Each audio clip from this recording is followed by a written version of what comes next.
உபாகமம் 28ஆம் அதிகாரம் 12ஆம் வசனத்தை நாம் இணைந்து வாசிப்போமா? ஏற்ற காலத்தில் உன் தேசத்திலே மழை பெய்யும், நீ கையிட்டு செய்யும் வேலைகளை எல்லாம் ஆசீர்வதிக்கவும் கர்த்தர் உனக்கு தமது நல்ல பொக்கிஷசாலையாகிய வானத்தை திறப்பார். நீ அநேக ஜாதிகளுக்கு கடன் கொடுப்பாய், நீயோ கடன் வாங்காது இருப்பாய். கையை உயர்த்தி எத்தனை பேர் ஆமேன்னு சொல்லுகிறீங்க? இந்த ஆசீர்வாதங்கள் நம்முடைய வாழ்க்கையில் நிறைவேறுவதுக்கு தேவன் ஒவ்வொரு வாரமும் இது வெறும் வசனமாய் மாத்திரமில்லாமல் இந்த வசனம் என் வாழ்க்கையின் நிஜமாய் மாறுவதுக்கு ஒவ்வொரு ஞாயிற்றுக்கிழமையும் ஒவ்வொரு காரியத்தை கர்த்தர் இதை நிறைவேற்றுவதுக்கு நமக்கு சொல்லி கொடுக்குறாரு பாருங்க. நம்முடைய தேவன் நமக்கு போதித்து நம்மை நடத்துகிற தேவன். கையை உயர்த்தி சொல்லுங்க, நம்முடைய ஆண்டவர் யாரு? நமக்கு போதித்து நம்மை நடத்துகிற தேவன். அதான் இந்த வேத வசனம் பாருங்க, நமக்கு போதிக்குது. நம்ம நடக்க வேண்டிய வழிகளை கர்த்தர் நமக்கு காட்டுகிறார். பல காரியங்களை கவனித்தோம். அதில் ஒரு காரியம் ஒரு சில வாரமாய் கவனித்துட்டு வருகிறோம். தேவனுடைய வசனத்தினுடைய வல்லமையை குறைக்கக்கூடிய ஒன்று இந்த வேதத்தில் ஆண்டவர் நமக்கு முக்கியப்படுத்தி காட்டுறார். அது என்னன்னா பாரம்பரியம். தேவன் இங்கே நம்ம கொடுக்குற ஆசீர்வாதம் என்ன? கர்த்தர் சொல்றார், திறந்த வானத்தின் ஆசீர்வாதத்துக்கு கீழே நாம் வாழ நம்ம என்ன செய்யணும் என்று கர்த்தர் சொல்றார். இந்த திறந்த வானன்றதெல்லாம் நிஜமானது. பைபிளில் இந்த வேத புஸ்தகத்தில் ஆண்டவர் சொல்லியிருக்கிற ஆசீர்வதிக்கிறதுக்கான முறைமை. எல்லாருக்கும் கர்த்தர் திறக்கிறது இல்லை. கர்த்தர் தம்முடைய பிள்ளைகளுக்கு பிரத்யேகமான விதத்தில் ஆண்டவர் திறக்க விரும்புகிற திறந்த வானத்தின் ஆசீர்வாதத்துக்கு கீழே நம்முடைய வாழ்க்கை வந்து வாழ்வதுக்கு என்ன செய்யணுன்றதை ஆண்டவர் ரொம்ப அற்புதமாக சொல்கிறார்.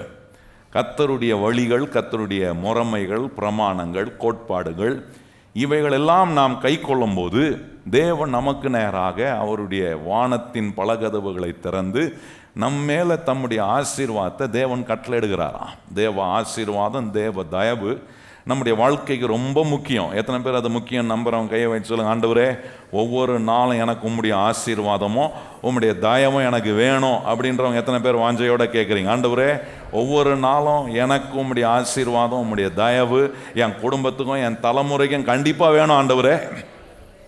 அது இல்லாமல் நம்ம வாழ்கிறது ரொம்ப கடினமானது பாருங்க. இப்போ வாழ்க்கையை நன்றாக ஆசீர்வாதமாக நம்ம மாற்றிக்கொள்வதுக்கு தேவன் திறக்கிற திறந்த வானத்துக்கு கீழே நம்ம வாழ்கிறதுக்கு ஆண்டவர் இங்கே சொல்கிற ஒரு காரியம், இந்த பாரம்பரியம் தேவனுடைய வார்த்தையினுடைய வலிமையை குறைக்கக்கூடிய ஒன்றாக இருக்கிறது. தேவனுடைய வார்த்தை எப்போவுமே 100% அது வல்லமை உள்ள வார்த்தை. ஆனால் இந்த வல்லமை உள்ள வார்த்தை வெறுமையாக என் வாழ்க்கையில் போகிறதுக்கு பாரம்பரியம் வேலை செய்யுது. ஆண்டவர் சொல்கிறார், நான் அனுப்புகிற வசனம் அது வெறுமையாய் திரும்பாமல் நான் அனுப்பின வேலையை அதை செய்து முடித்துட்டு தான் வருன்றார். ஆனால் சில நேரம் அந்த வசனம், அனுப்பப்படுகிற தேவனுடைய வசனம் என் வாழ்க்கையில் வேலை செய்யலைன்னா அதுக்கு காரணம் ஆண்டவருடைய வார்த்தையில் வல்லமை இல்லைன்றது அர்த்தம் இல்லை. நல்லா நீங்கள் கவனிக்கணும் கர்த்தருடைய பிள்ளைகள். தேவனுடைய வசனத்தில் எப்போவுமே காலங்காலமாக தலைமுறையாக இந்த உலகம் இருக்கிற வரைக்கும் தேவனுடைய வசனத்தில் வல்லமை குறையவே குறையாது. அதை நம்புறவங்க கையை உயர்த்தி ஆமேன்னு சொல்லுங்க. ஆனால் அந்த வல்லமையான வசனம் எனக்கு வேலை செய்யலைன்னா என் வாழ்க்கையில் இந்த வல்லமையான வசனத்தை வேலை செய்ய முடியாதபடிக்கு தடுக்கிற இந்த பாரம்பரியம் ஒரு பெரிய தடையாக இருக்கு பாருங்க. இயேசுநாதர் அதை எடுத்து ரொம்ப அற்புதமாக அங்கே இருக்கக்கூடிய ஜனங்களுக்கு சொல்லுகிறார். மத்தேயு 15ஆம் அதிகாரம் 6ஆம் வசனம் சொல்கிறாரு, உங்கள் பாரம்பரியத்தினாலே தேவனுடைய கற்பனைகளை நீங்கள் அதமாக்கி வருகிறீர்களே.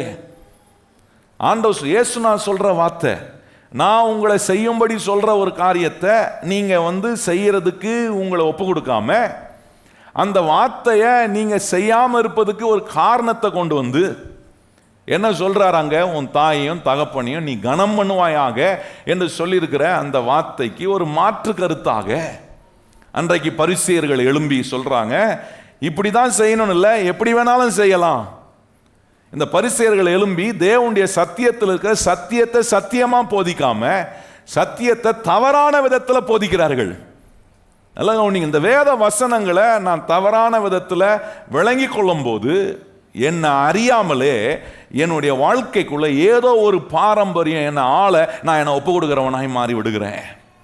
இவர்கள் என்ன சொல்லுகிறார்கள்? தாயின் தகப்பனுக்கும் அவங்கள விசாரித்து அவங்களுக்கு செய்ய வேண்டிய உதவிகளை நீ கொடுப்பதுக்கு பதிலாக அந்த வெகுமதியை கொண்டு போய் நீ கர்த்தருக்கு நீ காணிக்கையாக கொடுத்து விட்டா ஆண்டவர் உன்னுடைய கடமையை நீ செய்து விட்டா என்று எண்ணிக்கொள்வார். கிடையவே கிடையாது. அப்படி ஆண்டவர் ஒரு காரியத்தை சொல்லிட்டு அவரே அதுக்கு ஒரு தவறான வழியை உண்டாக்குறவர் அல்ல.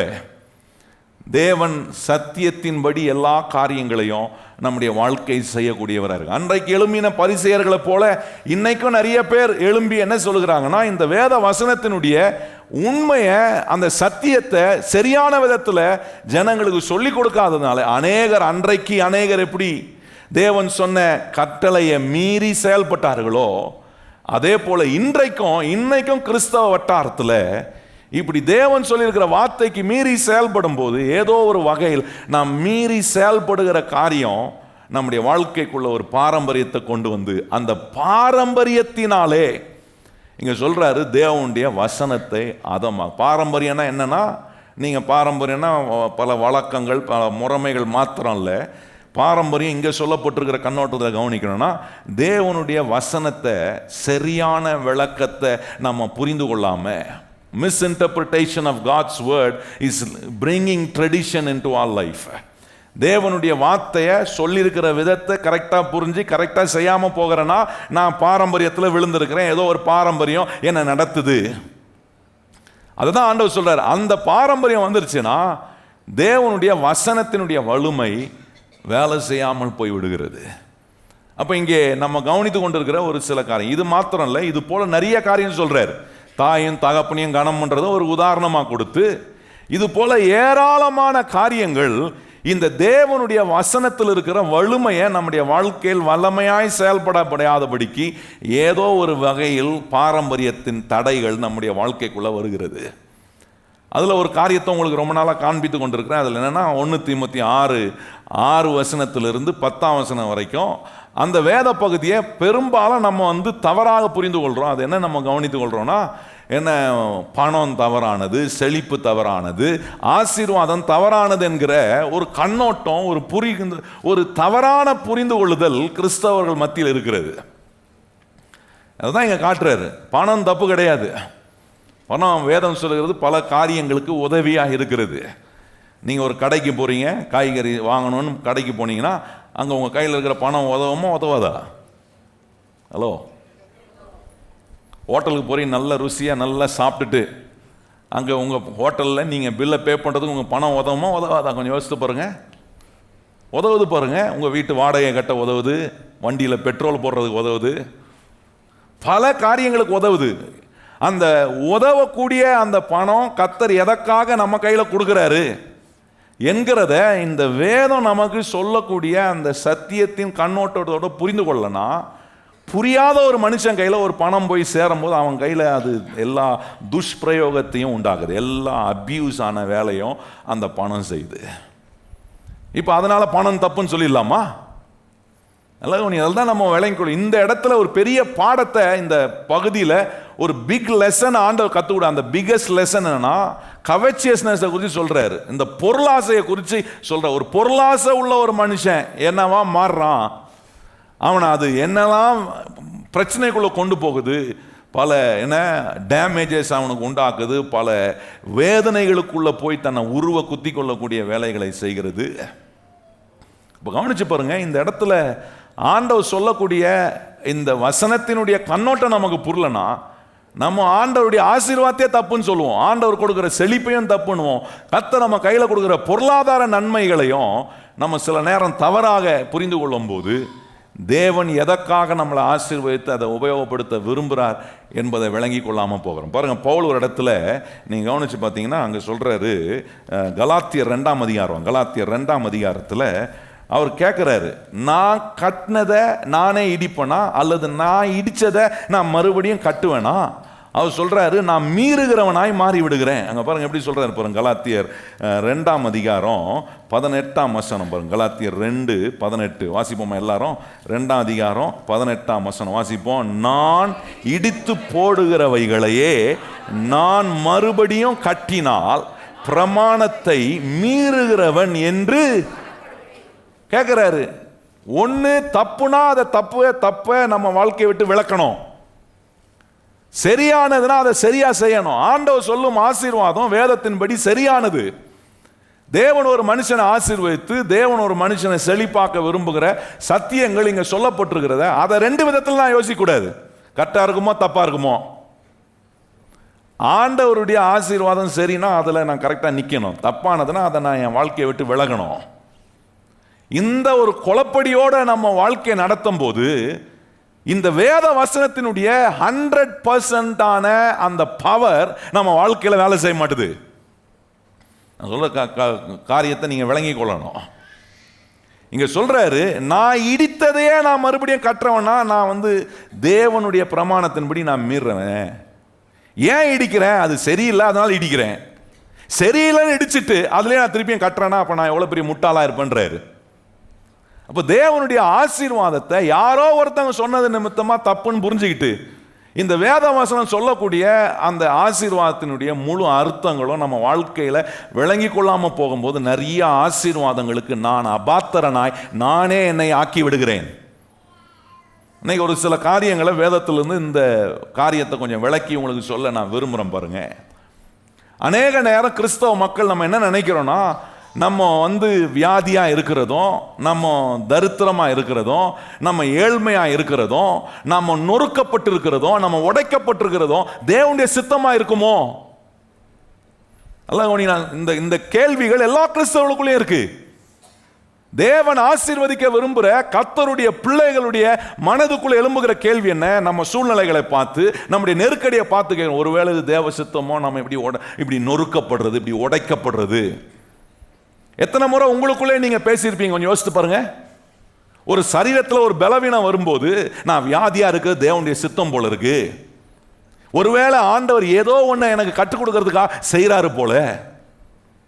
இது நம்முடைய மனதுக்குள்ள இப்படிப்பட்ட சோர்வான நொறுக்கப்படுகிற நேரங்களுக்குள்ள போகும்போது தேவனுடைய வசனத்தினுடைய 100% புரிந்து கொள்ளுதல் நமக்கு இல்லைன்னா இப்படிப்பட்ட எல்லா குழப்படிக்கும் நம்மளே ஆளாகிறவங்களா மாறேன். இது எப்படின்னா, நான் இடிச்சதையே நான் மறுபடியும் கட்டுறவனா மாறுறேன்.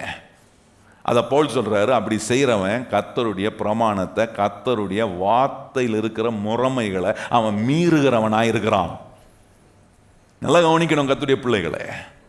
அப்போ தேவன் ஒரு காரியத்தை சரின்னு சொல்லும் போது அதை நான் தப்புன்னு சொல்லக்கூடாது. பக்கத்தில் பார்த்து சொல்லுங்க, கர்த்தர் ஒரு காரியத்தை சரின்னு சொல்லும் போது நம்ம என்ன சொல்லக்கூடாது?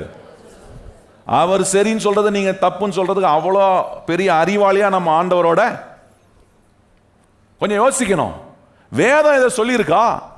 ஆசீர்வாதத்தை குறித்து வேதம் தப்புன்னு சொல்லுதா, கரெக்ட்னு சொல்லுதா? இந்த கண்ணோட்டம் என்னைக்கு ஒரு கிறிஸ்தவனுக்கு வரலையோ, இந்த வேதத்தின் அடிப்படையில் இந்த வேதத்தை ஆராய்ந்து இந்த சத்தியத்தின்படி நம்ம அதை சரியா இல்லையான்னு பார்க்கணுன்ற அறிவு ஒரு கிறிஸ்தவனுக்கு வராம போகும்போது எல்லாம் சொல்றதையும் நம்புவேன், யார் யாரோ சொல்றதை நம்புவேன்.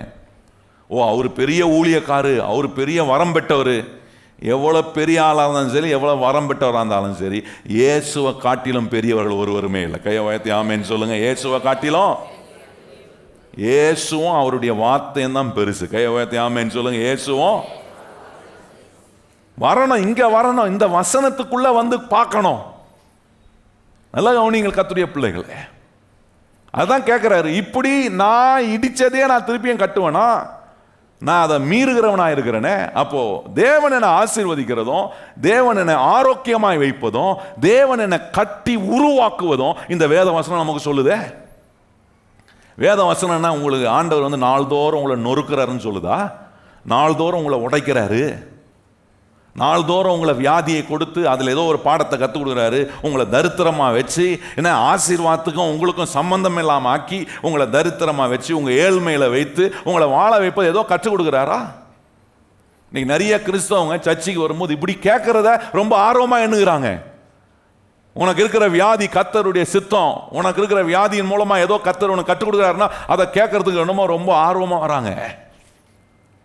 கிடையவே கிடையாதுங்க. இந்த வேத வசனம் எனக்கு ஒன்று சொல்லும், கர்த்தர் எப்படி என் தரித்திரத்தை நீக்கி என்னை ஆசீர்வதிக்கிறார், கர்த்தர் என் வியாதியை நீக்கி என்னை எப்படி சுகமாக்குறார், நொறுக்கப்பட்டிருக்கிற என்ன கர்த்தர் எப்படி பலப்படுத்துகிறார், உடைக்கப்பட்டிருக்கிற என்ன மறுபடியும் கர்த்தர் எப்படி சீரமைக்கிறார். எத்தனை பேர் நம்புறீங்க இதெல்லாம் கர்த்தரால் செய்ய முடியுமா? நான் கேட்குறேன், உங்களுக்கு பிடிச்ச என்ன ஒரு தலைவர் என்ன, இப்போ கொஞ்ச நாளில் நடக்க போதில்லை எலெக்ஷனு, எல்லாரும் வருவாங்க, உங்களுக்கு பிடிச்சவங்க வருவாங்க, உங்களுக்கு பிடிக்காதவங்க வருவாங்க, எல்லாரும் வந்து கேம்பெயின் பண்ணுவாங்க பாருங்க. கேம்பெயின் பண்ணும்போது என்ன, உங்களுக்கு பிடிச்ச ஒரு ஆள் நீங்கள் மனசில் நினச்சிக்கிறீங்க, இவருக்கு தான் போட போகிறேன்டா ஓட்டு அப்படின்னு நினச்சிக்கிற ஆள் வந்து சொல்கிறாருன்னு வச்சுக்கிங்க, நின்று ஏன்னா மைக்கை பிடிச்சி பேசுகிறாரு. அவர் சொல்கிறாரு, ஏன்னா இனிமேல் நம்ம நாட்டில் எல்லா சாப்பாடு விலைலாம் ஏறப்போகுது, பெட்ரோல் விலைலாம் ஏறப்போகுது, ஏன்னா எல்லாருக்கும் வேலை போக போகுது, இது ரொம்ப நல்லது அப்படின்னா நீங்கள் என்ன பண்ணுவீங்க? ஓ நல்லதா? நீங்கள் என்ன சொல்லுவீங்க? யோ உன்னை எலெக்ட் பண்ணுறதே உன்னை நாங்கள் வந்து தலைவனாக நியமிக்கிறது எதற்காக? எங்களுக்கு வேலை போகக்கூடாது, சாப்பாடு விலை ஏறக்கூடாது, பெட்ரோல் விலை. ஆமாம், நீங்களாம் அமைதியாக ஊமமாக இருக்கிறீங்க பார்த்தா. உண்மையா இல்லையா? எதிர்ப்பீங்களா எதிர்க்க மாட்டீங்களா? இப்படி ஒருத்தர் வந்து இது ரொம்ப நல்லதுங்க, உங்களுக்குலாம் வேலை போகுது, ரொம்ப நல்லதுன்னா நீங்கள் சிரிப்பீங்களா? சிலர் கல் எடுத்து எரிஞ்சாலும் எரிஞ்சு செய்வோம்ல, எதிர்ப்பை தெரிவிக்கிறோமா இல்லையா? ஆனால் ஆலயத்துக்குள்ள வந்து நீ வியாதியா இருக்கிறது தேவனுடைய சித்தம், நீ ஏழ்மையா இருப்பது தேவனுடைய சித்தம், நீ உடைக்கப்படுகிறது தேவனுடைய சித்தம், நீ நொறுக்கப்படுறது தேவனுடைய சித்தம்னா அது கையை உயர்த்தி ஆமேன்னு சொல்லி அதுக்கு அல்லேலூயா சொல்லி அந்த ஆராதனை முடிஞ்சு அதுக்கு ஒரு காணிக்கை போட்டுட்டு இப்படிப்பட்ட காரியங்களை சொல்கிற இடத்துக்கெல்லாம் ஜனங்க போய் சிந்திக்கிறது இல்லை, யோசிக்கிறது இல்லை. நல்ல கவனிங்கள் கர்த்தருடைய பிள்ளைகள், தேவன் நம்மளை எதற்காக நம்மளை ரட்சித்திருக்கிறார், என்ன சொல்ல விரும்புகிறார், நம்முடைய வாழ்க்கையை அவருக்கு அடையாளமான விதத்தில் வாழ வைக்க என்னை எப்படிலாம் மாத்துறாரு, என்னை எப்படி ஆசீர்வதிக்க விரும்புகிறாரு, என்னை எப்படி நொறுக்கப்பட்டிருக்கிற என் வாழ்க்கையை எடுத்து எப்படி உருவாக்க விரும்புகிறாரு.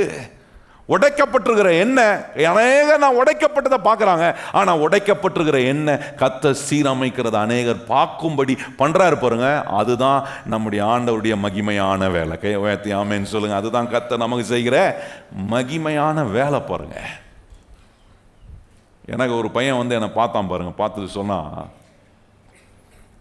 இந்த மாதிரி எனக்கு ரொம்ப ஆச்சரியமாக இருந்துச்சு இப்படி அவன் சொன்னது. பாஸ்டர் நான் ஃபெயில் ஆகிட்டேன் பாஸ்டர் அப்படின்னா. நான் ஃபெயில் ஆகிட்டேன், நான் ஷாக் ஆகுறேன். அவன் சொல்கிறான் பார்த்துட்டு, பாஸ்டர் நான் ஃபெயில் ஆன தேவ சித்தம் போல அப்படின்னா.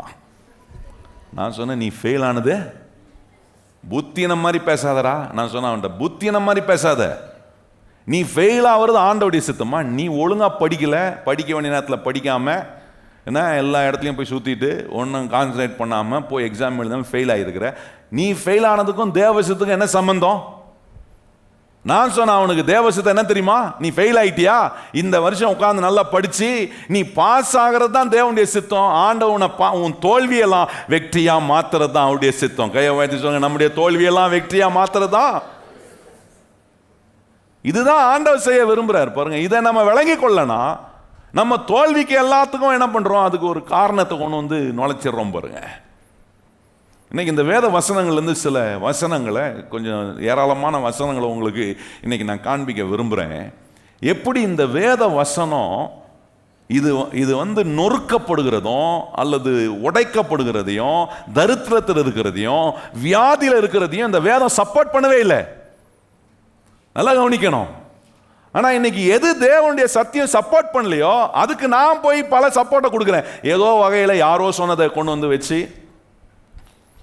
இன்னைக்கு அதை தான் இன்னைக்கு இந்த வேதம் என்ன சப்போர்ட் பண்ணுதோ அதுக்கு நான் என்னை முழு மனசாக ஒப்பு கொடுத்தா தேவனுடைய திறந்த வானத்தின் ஆசீர்வாதத்து கீழே நான் வாழ்கிறவனாய் மாறுறேன். கையை வாழ்த்தி சொல்லுங்க, நான் ஒவ்வொரு நாளும் கர்த்தர் எனக்கு திறக்கிற திறந்த வானத்தின் ஆசீர்வாதத்து கீழே நான் வாழ்கிறேன். எத்தனை பேர் கையை வச்சு சொல்லுங்க, நான் கர்த்தர் திறக்கிற திறந்த வானத்தின் ஆசீர்வாதத்து கீழே நான் என்ன பண்ணுறேன், வாழ்கிறேன். அது வாழ்கிறதுக்கு ஆண்டவர் சொல்கிறாரு, பாரம்பரியத்தை உன் வாழ்க்கையை விட்டு அகற்றி போடு. இந்த பாரம்பரியத்தை டெமாலிஷ் பண்ணணும். இந்த வசனத்தினுடைய வலிமையை என் வாழ்க்கையில் வேலை செய்ய முடியாதபடிக்கு இந்த வசனத்தை தவறான விதத்தில் எனக்கு புரிய வச்சு அந்த தவறான விதத்தில் புரிந்து கொள்றது தான் பாரம்பரியம்னு சொல்கிறார் இந்த இடத்துல இயேசுநாதர். ஏன்னா இயேசுநாதர் சொல்ற, உங்கள் பாரம்பரியத்தினாலே தேவனுடைய கற்பனைகளை நீங்கள் அதமாக்கி வருகிறீர்களே. அப்போ சரியான விஷயத்தை சரியா புரிஞ்சுக்கலன்னா, இங்க பவுல் சொல்ற மாதிரி நான் இடிச்சதையே நான் திருப்பியும் கட்டுறவனா இருந்தா நான் பிரமாணத்தை மீறவனா மாறுறேனே. அப்படின்னா நான் சரியா காரியங்களை புரிஞ்சிக்காம செயல்படும் போது என் வாழ்க்கை கட்டப்பட வேண்டியதை நான் இடிக்கிறவனா மாறுறேனே. இப்போ பாருங்க, சில வசனங்களை இன்னைக்கு உங்களுக்கு சில காரியங்களை காண்பித்து, பைபிள் நெவர் சப்போர்ட்ஸ் பாவர்ட்டி. இந்த வேத வசனங்கள் தரித்திரத்தை ஒரு நாளும் சப்போர்ட் பண்றதில்ல, ஏழ்மையை சப்போர்ட் பண்றதில்ல, வியாதியா இருப்பது சப்போர்ட் பண்றதில்ல, நொறுக்கப்பட்டு இருக்கிறத சப்போர்ட் பண்றதில்ல, உடைக்கப்பட்டு இருக்கிறத சப்போர்ட் பண்றதில்ல. ஆனா கிறிஸ்தவ மக்கள் என்ன பண்றாங்க? அதுக்கு எல்லாத்துக்கும் ஒரு சப்போர்ட் கொடுக்குறோம். ஆண்டவர் சொல்ற, நீ அப்படி இருக்கிறத இந்த வேதம் அங்கீகரிக்கவே இல்லை. எப்படி இருக்கணும் அப்படின்றத வேதம் நமக்கு சொல்லுது பாருங்க. நீதிமொழிகள் 10ஆம் அதிகாரம், நீதிமொழிகள் 10ஆம் அதிகாரத்தில் 13ஆம் வசனத்தை பாருங்க. அங்கே என்ன சொல்றாரு பாருங்க. வேதம் 15ஆம் வசனம், நீதிமொழி 10:15 வாசிப்போமா? ஐஸ்வர்யவானுடைய பொருள் அவனுக்கு அரணான பட்டணம், ஏழையின் வறுமையோ அவர்களை. நல்ல கவனிங்கள், என்ன சொல்ற? ஒரு ஐஸ்வர்யவானுடைய அரணான காரியங்கள் அவனுக்கு ஒரு பட்டணமா இருக்கான், ஸ்ட்ராங் சிட்டி. ஆனா ஒரு ஏழையினுடைய வறுமை அவனை அழிக்கக்கூடிய ஒன்றா இருக்கு. ஏழ்மை, ஏழையா இருப்பது ஒரு மனுஷனை அழிக்கும்னா அதை எப்படிங்க நல்லதுன்னு போதிக்க முடியும்? நான் சொல்றது நல்லா கவனிக்கணும். நான் ஏழையா இருப்பது நல்லது, அது பரிசுத்தமான, அது எனக்கு ஏதோ ஒரு ஆவிக்குரிய அனுபவத்தை ஒன்றும் உண்டாக்காது. நல்லா கவனிக்கணும். இந்த மாதிரி நிறைய போய் மைண்டில் உட்காந்து சொன்னான் பாருங்க. ஒருத்தன் வந்து நான் ஃபெயில் ஆனது தேவனுடைய சித்தம்னு சொன்னான் பாருங்க. அது மாதிரி இந்த மாதிரி விஷயங்களை கொண்டு போய் நம்ம மனசில் வச்சிடறோம். நான் இப்படி இருக்கிறது ரொம்ப பரிசுத்தமான ஜீவியம்.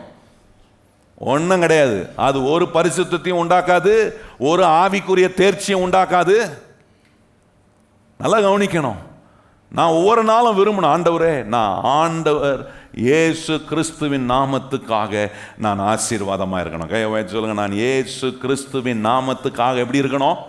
நல்ல கையை உயர்த்தி சொல்லுங்க, ஆசீர்வாதமாக இருக்கணும். ஆசீர்வாதம்ன்றது வெறும் பணம் மாத்திரம் இல்லை, பொருள் மாத்திரம் இல்லை, ஞானம், தேவன் கொடுக்கிற ஞானம். அதான் இங்க சொல்லியிருக்கு பாருங்க. ஐஸ்வர்யவானுடைய பொருள் அவனுக்கு அரணான பட்டணம், ஏழையின் வறுமையும் அவர்களை கலங்க பண்ணும், அவனை டிஸ்ட்ராய் பண்ணுன்றாரு. நான் கேட்கிறேன், உங்களை டிஸ்ட்ராய் பண்ற ஒண்ணு நல்லதுன்னு எப்படிங்க நீங்க சொல்ல முடியும்? கலங்க பண்ற ஒண்ணு உங்களுக்கு எப்படி நல்லதா மாறும்? இப்போ இதெல்லாம் வேதம் நமக்கு எப்படி, இதை வேதம் சப்போர்ட் பண்ணல. இதெல்லாம் இன்னைக்கு நீங்க உங்க வாழ்க்கையில உங்க சூழ்நிலை நிமித்தமா, உங்களுக்கு நடக்கிற தோல்விகள் நிமித்தமா, உங்களுக்கு இருக்கிற பொருளாதார நெருக்கடி நிமித்தமா நான் இப்படி இருக்கிறது நல்லது அப்படின்னு நீங்க சப்போர்ட் பண்ணீங்கன்னா, உங்களுக்கு இன்னைக்கு காட்டுறேன், இந்த வேதம் அதை சப்போர்ட் பண்ணல. உங்களை அழைத்த தேவன், உங்களை ஆசீர்வதிக்கணும்னு விரும்புகிற தேவன், உங்களை திறந்த வானத்தின் ஆசீர்வாத கீழே வாழ வைக்கணும்னு விரும்புகிற தேவன் இதை சப்போர்ட் பண்ணல. நான் என்ன செய்யறேன்? கர்த்தர் கற்றதை இடிக்கிறேனா? கர்த்தர் என்னை உருவாக்கணும், என்னை மேன்மைப்படுத்தணும்னு நினைக்கிறத இடிக்கிறேனா? அல்லது இந்த சத்தியத்துக்கு எதிராக வாழ்றேனா? அப்படி வாழும்போது பாரம்பரியம் உள்ள வந்துருச்சு. அந்த பாரம்பரியம் தேவனுடைய வசனத்தை அதமாக்கக்கூடிய வேலை செய்யுது. நீதிமொழி 22ஆம் அதிகாரம், நீதிமொழி 22ஆம் அதிகாரம் 7ஆம் வசனம் பாருங்க. நீதிமொழி 22 7ஆம் வசனம் வாசிப்போமா? ஐஸ்வர்யவான் தரித்திரனை ஆளுகிறான், கடன் வாங்கினவன் கடன் கொடுத்தவனுக்கு. நல்ல கவனிங்க, ஐஸ்வர்யவான் என்ன செய்கிறானா? தரித்திரனை ஆளுகிறான். நல்ல கவனிங்க, ஆண்டவர் நீங்க யாரோ ஒருத்தன் உங்களை ஆளணும்னு ஆண்டவர் விரும்பல. பாருங்க, உபாகம் 15ஆம் அதிகாரம் வாங்க. உபாகம் 15ஆம் அதிகாரத்தில் அங்கே நீங்கள் கவனிக்கணும். இதெல்லாம் ஆண்டவர் நம்முடைய வாழ்க்கையில் அவர் செய்ய விரும்புகிற காரியத்தை சொல்ற. வேதம் என்ன சப்போர்ட் பண்ணுதுன்னு பார்க்கணும். இன்னைக்கு என் வாழ்க்கையில் நான் எதை சப்போர்ட் பண்ணிட்டு இருக்கிறேன்? தரித்திரத்தையும், வறுமையையும், தோல்வியையும், நொறுக்கப்படுகிறதையும், வியாதியில் இருப்பதையும், பலவீனத்தையும், பல காரியங்களை நான் சப்போர்ட் பண்றேனா? அல்லது வேதம் நிராகரிக்கிற காரியத்தை என் வாழ்க்கையில் அங்கீகரித்து, ஆண்டவரே எஸ், என் வாழ்க்கை உம்முடைய ஆசீர்வாதத்தினால இருக்கணும், உம்முடைய ஆசீர்வாதம் நல்லது. கையை வைத்து சொல்லுங்க, இயேசுவே உம்முடைய ஆசீர்வாதம் எனக்கு நல்லது. பக்கத்தில் பார்த்து சொல்லுங்க, கர்த்தரின் ஆசீர்வாதம் உங்களுக்கு நல்லது. நல்லா சொல்லுங்க, கர்த்தரின் ஆசீர்வாதம்.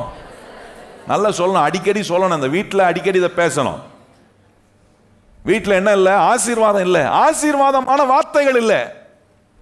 உங்களை ஆசீர்வதிக்கக்கூடிய ஒரு தேவன் இருக்கிற அந்த வார்த்தை வரமாட்டுது. வாயை திறந்தா நொறுக்கப்பட்டிருக்கிறேன், உடைக்கப்பட்டிருக்கிறேன், போயிடுச்சு, இல்லை இதுதான் வருது வழிய. நம்மளை ஆசீர்வதிக்கிற ஒரு தேவன் நம்ம கூட இருக்கிறார். பக்கத்தில் பார்த்து உங்களை ஆசீர்வதிக்கிற தேவன் உங்களோட இருக்கிறாரு. கர்த்தரின் ஆசீர்வாதம் நல்லது. சொல்லுங்க, வாயை திறந்து. கர்த்தரின் ஆசீர்வாதம் எப்படி? அந்த கர்த்தரின் ஆசீர்வாதம் என்னை தரித்திரனா இருக்க விடாது, என்னை நொறுக்கப்பட்டவனா இருக்க விடாது, என்னை வியாதி உள்ளவனா இருக்க விடாது. அதுல என்ன ஆண்டவர் தாண்டி வர, ஆண்டவர் என்னை சுகமாக்க, ஆண்டவர் என்னை பலவானாக்க கூடிய வேலைகளை கர்த்தர் செய்ய. உபாகம் 15ஆம் அதிகாரம் 6ஆம் வசனம் வாசிப்போமா? உன் தேவன் ஆகிய கர்த்தர் உனக்கு சொன்னபடி உன்னை ஆசீர்வதிப்பதினாலே நீ அநேக ஜாதிகளுக்கு. நல்லா கவனிங்க, கர்த்தர் உன்னை ஆசீர்வதிப்பதினாலே. கையை வச்சு சொல்லுங்க, கர்த்தர் என்ன பண்றாரு? கர்த்தர் நம்மளை ஆசீர்வதிக்கிறதுனால என்ன நடக்காதுன்னு சொல்றாரு. ஆசீர்வாதத்தை நம்பலனா இது நடக்கும். கர்த்தரின் ஆசீர்வாதத்தை நான் நம்பல, கர்த்தரின் ஆசீர்வாதம் எனக்கு வேலை செய்ய எனக்கு போதிக்கிறாரே, அந்த ஆசீர்வாதத்தை நான் வாழ்க்கையில் அடைவதற்கு எனக்கு சில வழிகளையும் பிரமாணங்களையும் கோட்பாடுகளையும் உங்களுக்கு ஆண்டவர் வாரந்தோறும் சொல்லி கொடுக்கிறாரே. ரொம்ப அருமையா இருக்கும். உன் தேவனாகிய கர்த்தர் உனக்கு என்ன சொன்னபடி உன்னை ஆசீர்வதிப்பதினால் நீ அநேக ஜாதிகளுக்கு கடன் கொடுப்பாய், நீயோ கடன் வாங்குவது இல்லை, நீ அநேக ஜாதிகளை ஆளுவாய், உன்னையோ. இங்கே நம்ம நீதிமொழிகளை வாசித்தோம் பாருங்க, 22ஆம் அதிகாரம் 7ஆம் வசனம், ஐஸ்வர்யவான் தரித்திரனை ஆளுகிறான். நல்ல கவனிங்கள், ஆளுகிற ஒரு நிலை, யாரோ ஒருத்தன் என்ன ஆளுற ஒரு நிலையை நான் வைக்கக்கூடாது. அது எனக்கு ஆசீர்வாதம், அது தரித்திரம். இங்க என்ன சொல்றாரு பாருங்க, இங்க சொல்றாரு நீ அநேக ஜாதிகளை ஆளுவாய். கையை வச்சு சொல்லுங்க, நீ என்ன செய்வாய்? அநேக. ஆண்டவர் சொல்ற உன்னை எவனோ ஒருத்தன் ஆளுவான்பா. நல்லா கவனிங்க, இங்க சொல்றாரு நீ அநேகரை ஆளுவ. உன்னை நான் எப்படி வைக்க விரும்புறேன்? கீழே கிடக்கிற நிலையில மேலான நிலை. கையை வச்சு சொல்லுங்க, கர்த்தர் நம்மளை எப்படி வைக்க விரும்புறாரு? மேலான நிலைனா இப்படி கொஞ்சம் கையை தூக்கி காட்டணும். கொஞ்சம் காட்டுங்க பார்க்கலாம். கையை தூக்கி எப்படி வைக்கிறாரு? மேலான நிலை. ஒவ்வொரு நாளும் வீட்டில் போனால் அப்படி பார்க்கணும், நம்ம என் வீடு மேலான நிலையில் இருக்கும், என் வாழ்க்கை மேலான நிலையில் இருக்கும், என் தொழில் மேலான நிலையில் இருக்கும், என் பிரயாசத்து மேலான நிலையில் இருக்கும், என் சரீரம் கர்த்தர் கொடுக்கும் ஆரோக்கியத்தில் மேலான நிலையில் இருக்கும். நான் எல்லாவற்றிலும் என்னை கர்த்தர் மேல ஆக்குவார். சொல்லுங்க, கர்த்தர் என்ன செய்வார்? என்ன ஏன் ஆக்குறாருன்னா, நான் வாரந்தோறும் அவனுடைய வார்த்தையை கவனமாக கவனித்து அவர் என்ன சொல்கிறாரோ அதுபடி செய்ய என்ன மாத்துறேன். இப்ப எப்படி மாத்துறேன்? பாரம்பரியத்தை என் வாழ்க்கையை விட்டு அகற்றி தேவனுடைய வசனத்தினுடைய வலிமை 100% வேலை செய்ய கர்த்தர் கற்றதை நான் இடிக்கல. கர்த்தர் கற்ற விரும்புறதுக்கு நான் இடம் கொடுக்கிறேன், நான் என்னை மாத்துறேன். சொல்றாரு என்ன, நீ அநேக ஜாதிகளை ஆளுவாய், உன்னையோ அவர்கள். நல்லா சொல்லுங்க, வாயத்தை அந்த வசனத்தை வாசிங்க எல்லாரும். என்ன சொல்றாரு? நீயும் பின்புறத்தை வாசிப்போம். நீ அநேக ஜாதிகளை ஆளுவாய், உன்னையோ. இதை நம்பணும். என்ன ஒருத்தனும் ஆள முடியாது, என்ன ஆள்றவர் இயேசு ஒருவர் மாத்திரமே. கையை வாய்ச்சல, என்ன ஆள்றவர் யாரு? இயேசு உங்களை ஆளுவார்னா உங்க ஆளுகை நல்லா இருக்கும், நீங்க செய்யற காரியம் நல்லா ஆகும், உங்க குடும்பம் நல்லா இருக்கும். நான் எவனையும் போட்டு மிதிக்க மாட்டேன். ஏசுனா அதை மிதிக்கிறது இல்லையே. அவருடைய ஆளுகைக்குள்ள என்ன கர்த்தர் கௌரவப்படுத்துறாரு, ரெஸ்பெக்ட் பண்றாரு. என்ன எனக்கான ஸ்பேஸை கர்த்தர் கொடுக்குறாரு, எனக்கான என்ன காரியங்களை செய்யும்படி எனக்கு ஆண்டவர் போதிக்கிறார், கற்றுக் கொடுக்குறாரு. இதெல்லாம் தேவனுடைய ஆளுகையில் இருக்கிற ஒரு ஆசீர்வாதம் பாருங்க. அப்ப நீங்க கவனிச்சு பாருங்க, வேதம் எங்கேயுமே ஏழ்மையா இருப்பதையோ தரித்திரமா இருப்பதையோ சப்போர்ட் பண்ணலையே. இன்னைக்கு கிறிஸ்தவ மக்கள் நம்ம ஆசீர்வாதத்தை என்ன நம்ம நம்புறது இல்லை, தேவன் கொடுக்கும் செழிப்பை நம்புறது இல்லை, பொருளாதார ஆசீர்வாதத்தை கர்த்தர் கொண்டு வரேன்னு சொல்லி நமக்கு போதித்த பல காரியங்களை நம்புறது இல்லை. அதனால அது நம்ம பக்கம் வரமாட்டுது. என்ன பண்றேன்னா, கர்த்தர் கற்றதை நான் இடிக்கிறேன். நல்லா அதான் பவுல் சொல்றாரு, நான் இடித்ததே நான் மறுபடியும் கட்டுவேன். நான் கர்த்தர் ஒரு காரியத்தை சரின்னு சொன்ன பிறகு அந்த சரியான காரியத்தில் என்ன சரிப்படுத்தி கொள்ளக்கூடிய காரியங்களை செய்யாம கர்த்தர் சொல்ற சரியான காரியத்தை என் வாழ்க்கையில திருப்பியும் செய்யாம போகும்போது அதை நான் இடிக்கிறேன் என் வாழ்க்கையில. இன்னைக்கு எப்படிப்பட்ட நிலைகள் இருக்கிறோம்? ஆசீர்வாதத்தை அனுபவிக்கிறேன்னா கர்த்தர் ஆசீர்வதித்தா ஆண்டவர் சொல்கிறாரு, நீ ஆளப்படுகிறவனா இருக்க மாட்டேன், நீ அநேகரை ஆளக்கூடியவனா கர்த்தர் நம்மளை அவர் மாற்றுறாராம். பாருங்கள், பிரசங்கின் புஸ்தகம் 9ஆம் அதிகாரம். நான் இன்னைக்கு காட்டுற எல்லா வசனங்களும் நீங்கள் கவனித்து பாருங்கள். வேதம் வியாதியாக இருக்கிறதையோ, நொறுக்கப்படுகிறதையோ, உடைக்கப்படுகிறதையோ, தரித்திரத்தையோ சப்போர்ட் பண்ணலை. இன்னைக்கு நான் எதுக்கு சப்போர்ட் பண்ணிட்டு இருக்கிறேன்? என் வாழ்க்கையில் என் தோல்விக்கு நான் சப்போர்ட் பண்ணுறேனா? என் பலவீனத்துக்கு நான் சப்போர்ட் பண்ணுறேனா? என் தரித்திரத்துக்கு நான் சப்போர்ட் பண்ணுறேனா? நல்லா கவனிங்க. இன்னைக்கு இதுக்கு நான் சப்போர்ட் பண்ணிட்டு இருக்கிறேன்னா பாரம்பரியம் உள்ள வந்துருச்சு. இந்த வசனத்தை நான் என் வாழ்க்கையில் முழு சதவீதமான வலிமையில வேலை செய்யாதபடிக்கு ஆசீர்வாதத்தை குறித்து குறை பேசிக்கிட்டு, செழிப்பை குறித்து குறை பேசிக்கிட்டு, கர்த்தர் கொடுக்குற வியாதியை குறித்து என்ன சுகத்தை குறித்து நான் குறை பேசிக்கிட்டு, கர்த்தர் என்னை கட்டி உருவாக்க விரும்புகிற காரியத்தை குறித்து குறை பேசிகிட்டு இருப்பேனா? ஆண்டவர் சொல்கிறாரு, இந்த வசனம் 100% வேலை செய்ய முடியாது, பாரம்பரியம் உள்ளே வந்துருச்சு. பிரசங்கின் புஸ்தகம் 9ஆம் அதிகாரம் அங்கே பாருங்கள், அங்கே சொல்கிற பிரசங்கி 9 நம்ம வாசிப்போம். இங்கே பாருங்கள், இன்னும் பயங்கர ஸ்ட்ராங்காக சொல்கிறார் இந்த இடத்துல. இந்த தரித்திரத்தையும் ஏழ்மையும் வேதம் சப்போர்ட் பண்ணாமல் இருக்கிறதுக்கு ஆண்டவர் சொல்கிற இங்கே பாருங்கள், இன்னும் ஸ்ட்ராங்கான ஒரு வசனம். பிரசங்கி 9:16 வாசிப்போமா? ஆகையால் ஏழையின் ஞானம் அசட்டை பண்ணப்பட்டு அவன் வார்த்தைகள் கேட்கப்படாமல் போனாலும் பலத்தை பார்க்கிலும் ஞானமே உத்தமம் என்றான். நல்லா கவனிச்சு பாருங்க, என்ன சொல்றாரு? ஏழையினுடைய ஞானம் அசட்டை பண்ணப்பட்டு. இங்க சொல்றாரு, நீ ஏழையா இருக்கிறதுனால, நீ தரித்திரத்தில் இருக்கிறதுனால, நீ நொறுக்கப்பட்டதை சப்போர்ட் பண்ணிட்டு இருக்கிறதுனால கர்த்தர் சொல்ல, உன் வாய்ஸ் கேட்கப்படாதுப்பா, உன் வார்த்தைக்கு மதிப்பு இருக்காது.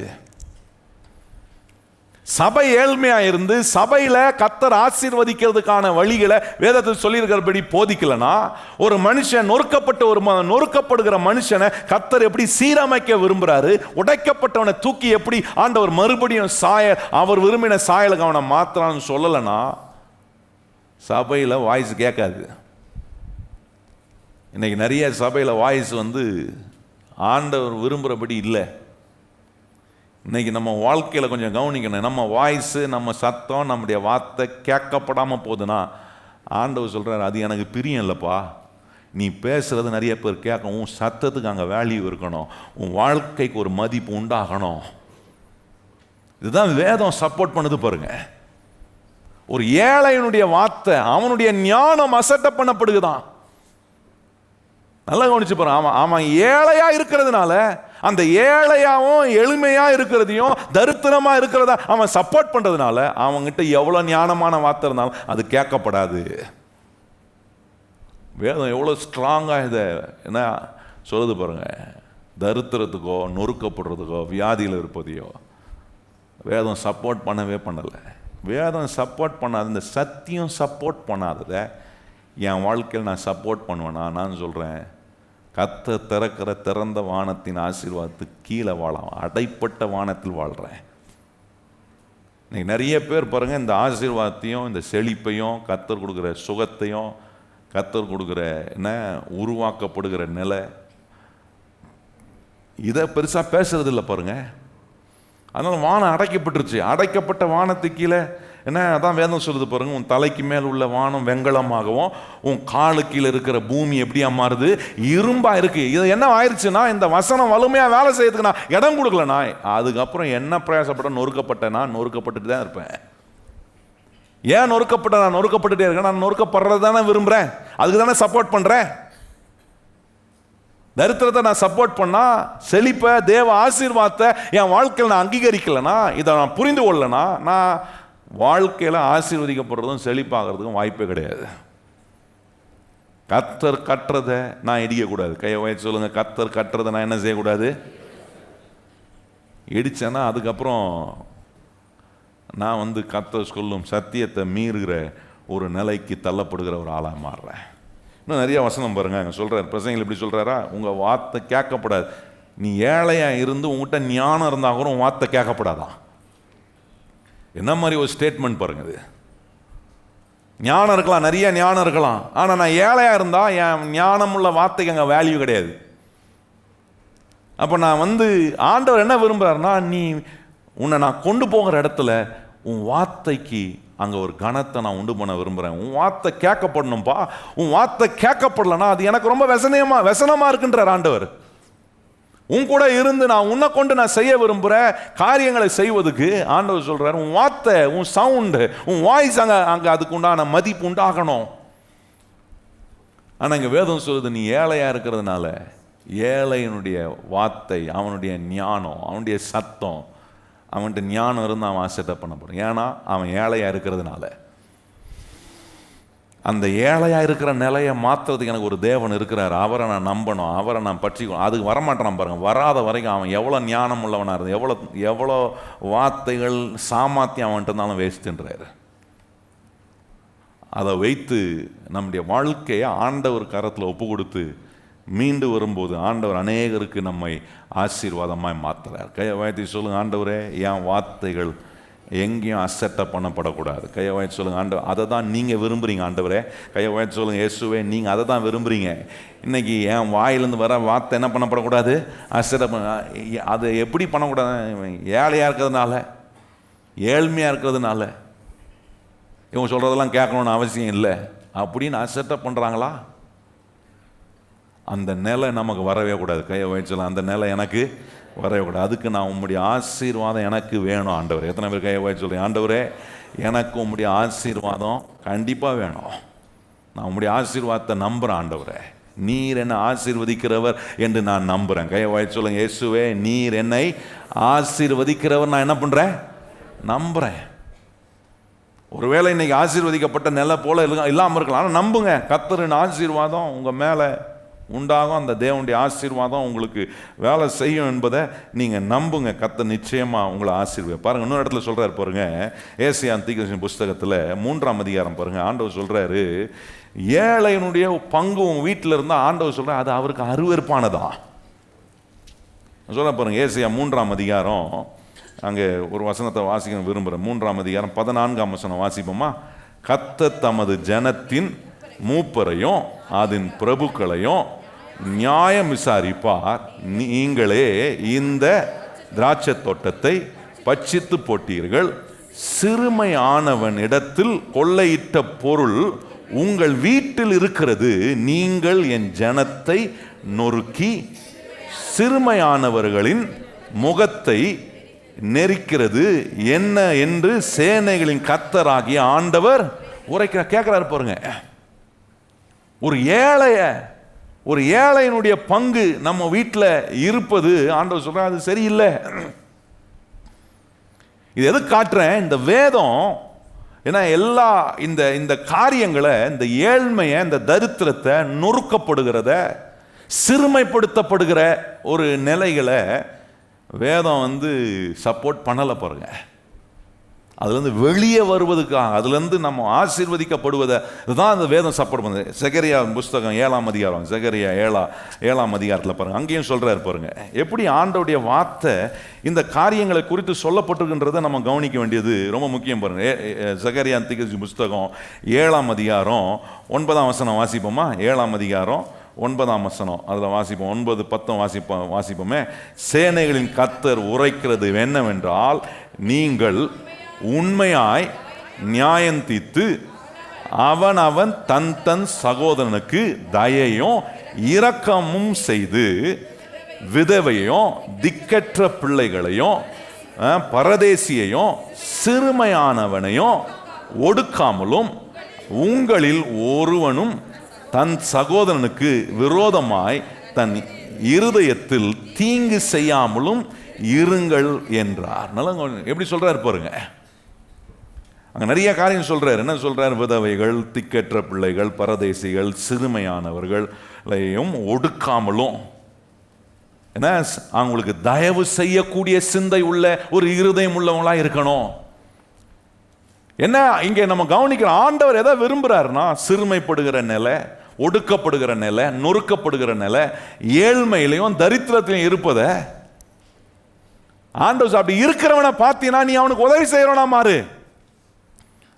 ஆண்டவர் பாருங்க, அதுல அப்படி இருக்கிறவங்களுக்கு உதவி செய்து அவங்க நிலையை மாற்றுவதற்கான கவனத்தை தான் ஆண்டவர் ஜனங்களுக்கு சொல்றாரு, போதிக்கிறாரு. அப்படி ஒருவேளை நம்ம இருக்கக்கூடிய மைண்ட் செட்டில் இருந்தோம்னா ஆண்டவர் சொல்ல மாறணும், நம்முடைய எண்ணங்கள் மாறணும். ஏன்னா ஆண்டவர் அதை விரும்புறதே இல்லை பாருங்க. இதுதான் வேதம் நம்ம காட்டுகிற நெஜம். இது வேதம் எங்கேயும் தரித்திரத்துக்கு சப்போர்ட் பண்ணலை, நொறுக்கப்படுறத சப்போர்ட் பண்ணலை, சிறுமைப்படுகிறத சப்போர்ட் பண்ணலை, வியாதியில் இருக்கிறத சப்போர்ட் பண்ணலை. திருப்பியும் நீதிமொழிகள் வாங்க, நீதிமொழிகள் 14ஆம் அதிகாரம் பாருங்க. இவ்வளோ வசனங்களை காண்பிக்கிறேன். இதை நம்ம விளங்கி கொண்டா நம்ம வாழ்க்கை எவ்வளோ தேவன் கொடுக்கக்கூடிய கனத்துக்குரிய ஒன்றாக மாறுன்றதை உங்களுக்கு காண்பிக்கிறதுக்காக தான் இந்த வசனங்கள்லாம் காட்டிட்டு வரேன். நீதிமொழிகள் 14ஆம் அதிகாரம் 31ஆம் வசனம் வாசிப்போமா? 31ஆம் வசனம் வாசி. நீதிமொழிகள் 14ஆம் அதிகாரம் 31ஆம் வசனம் வாசிப்போம்.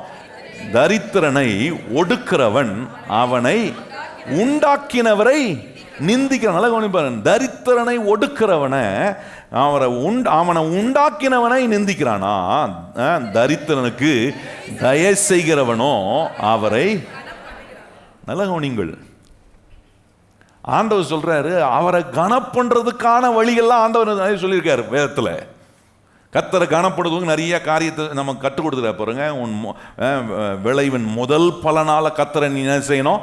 கனப்படுத்தணும்னு சொல்றாரு. காணிக்கையின் மூலமா, தசம பாகத்தின் மூலமா கர்த்தரை கனப்படுத்துற சொல்றாரு. இங்க இன்னொரு அற்புதமான வழியை சொல்றாரு. என்ன சொல்றாருன்னா, ஒரு ஏழைக்கு நீ தயவு செய்யும் போது நீ கர்த்தரை கனப்படுத்துறன்னு மறந்துடாத.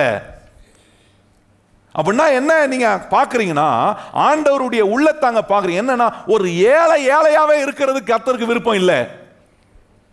நீங்க அதுதான் இங்க பார்க்கணும். ஆண்டவர் என்ன சொல்றாரு, நீ ஒரு ஏழைக்கு உதவும் போது நீ என்ன கனப்படுத்துறனா, ஆண்டவர் என்ன காட்டுறாருன்னா, நான் என்ன விரும்புறேன் பாரு.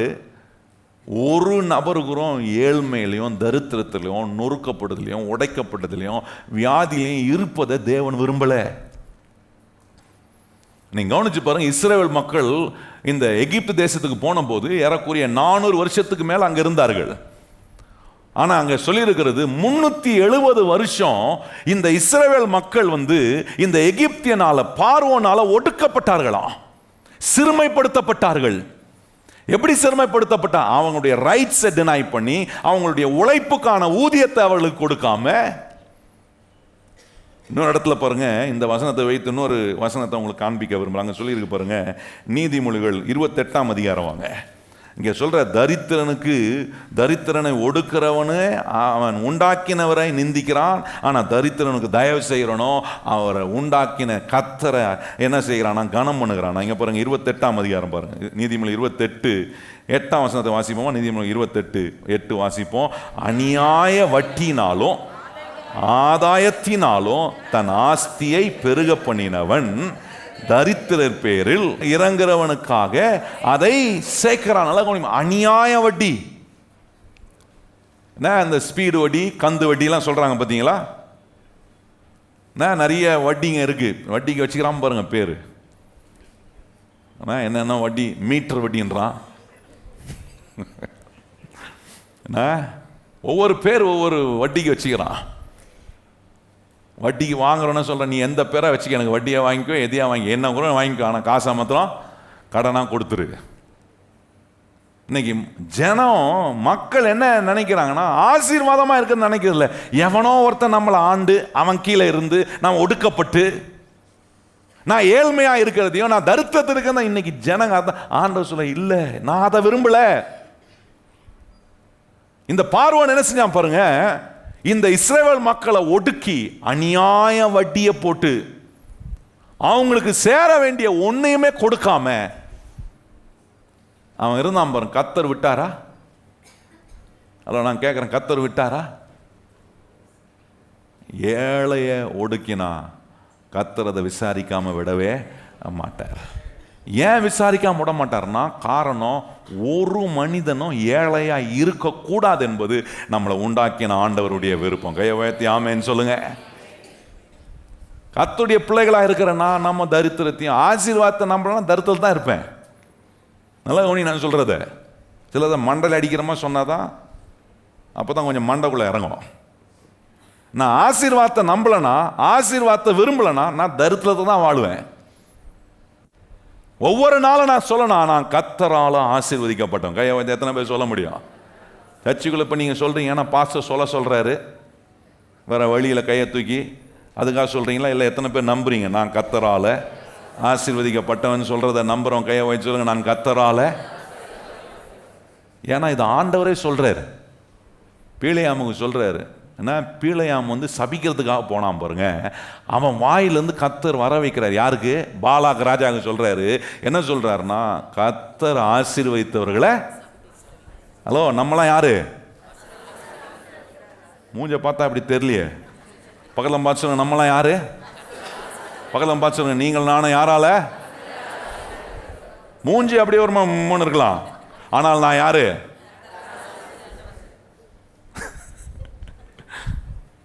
அப்படி வாழணும். ஒவ்வொரு நாளும் மூஞ்ச தூக்கிட்டோம். அப்படி மூஞ்ச தூக்கிட்டு மனைவி இருந்தாங்கன்னா புருஷன் சொல்லணும், நீ கர்த்தரால. புருஷன் ஒரு மாதிரி உனக்கு வந்தானே அவட்ட, நீங்கள் கர்த்தரால.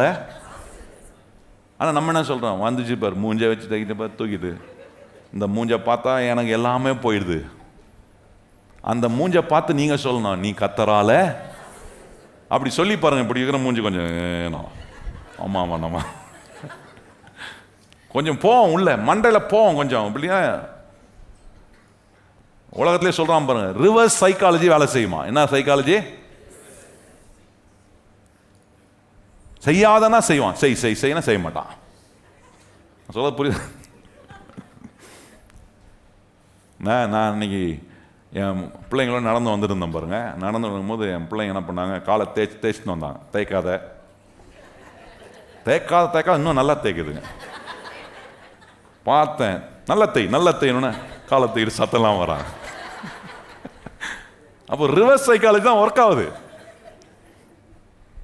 நம்ம வந்து சொல்லணும், அப்படி மூஞ்ச தூக்கிட்டு உட்காந்து ஆளுக்கு சொல்லணும், நீ கர்த்தரால. பீலையாம் சொல்றான், கர்த்தர் ஆசீர்வதித்தவர்களை நான். நம்ம கண்ணாடியில் மூஞ்ச பார்க்கும்போது சொல்லணும், கர்த்தர் என்ன ஆசீர்வதிச்சிருக்கிறாரு, ஒருத்தனை என்னை சபிக்கவே முடியாது. கையை வச்சலும் ஒருத்தனை எந்த சாபமும் எனக்கு என்ன பண்ணாது, பழிக்காது. அதை உறுதிப்படுத்துறதுக்கு என்ன பண்ண தெரியுமா? இயேசுவே என் சாபத்தெல்லாம் ஏற்று கல்வாரி சிலுவையில் எனக்காக சாபமாகி எல்லா சாபத்துக்கும் என நீங்களாக்கி அவர் மீட்டு கொண்டிருக்கிறாரே. இந்த ஆசீர்வாதத்தை நம்பணும். அதான் சொல்றாரு. அப்போ ஆண்டவர் அங்கே சொல்ற இஸ்ரவேல் மக்கள் பாருங்க, 370 வருஷம் இந்த பார்வோனால ஒடுக்கப்பட்டாங்க. அவங்களுக்கான ஊதியம் கொடுக்கல, அவங்களுடைய ரைட்ஸை டினை பண்ணாங்க. ஏராளமான டியூஸ் வந்து வச்சுட்டாங்க. என்ன சொல்லுவாங்கன்னா, சில இடத்துலலாம் வேலை செஞ்சுட்டு வேலைக்கான சம்பளம் கொடுக்காம அப்புறம் கொடுக்குறேன் அவன் அப்புறம் போயிட்டான். நான் சொல்றது புரியுதா உங்களுக்கு? அது மாதிரி பார்வை என்ன பண்றான், அவங்க கொடுக்க வேண்டியதெல்லாம் கொடுக்காம பிடிச்சி இப்படி பிடிச்சி வச்சே. நீங்க கவனிச்சு பாருங்க, 370 வருஷம் இஸ்ரேல் மக்கள் போய் எகிப்தில் வேலை செஞ்சதுனால எகிப்து தேசம் உலகம் மொதம் வல்லரசு உள்ள ஒரு நாடா மாறிச்சு.